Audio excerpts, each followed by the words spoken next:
Dans un bois tout proche du centre-ville de Glasgow, ces hommes préparent leur injection de cocaïne. Un shoot rapide et bon marché à seulement 10 livres la prise, une parmi les multiples substances qu'ils prennent quotidiennement.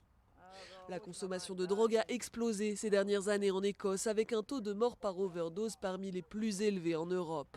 Un fléau qui alarme les travailleurs sociaux pour qui le gouvernement n'agit pas assez. Il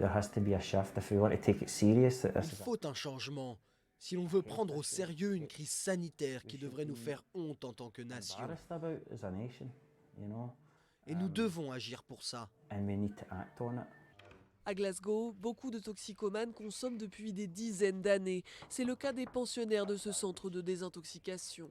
Leur âge et leur long passé de consommateurs contribuent à faire grimper les statistiques. L'âge moyen des morts par overdose l'an dernier était de 42 ans. Je suis à un âge où je sais que j'ai une autre crise en moi, que je peux faire une rechute. Je mourrai si je sors d'ici sans être prêt. J'ai quelques amis qui sont morts ces 6 derniers mois, qui ne prenaient pas du tout d'héroïne.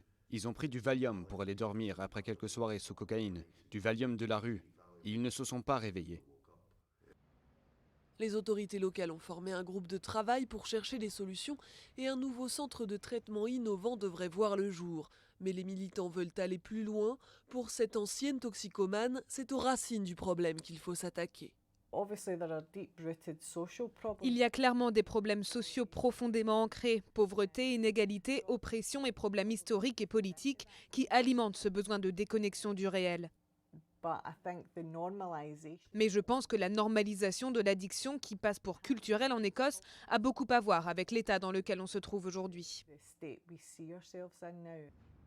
Selon les chiffres officiels, 1187 personnes sont mortes d'une overdose l'an dernier en Écosse et beaucoup prédisent un nombre encore plus élevé pour 2019.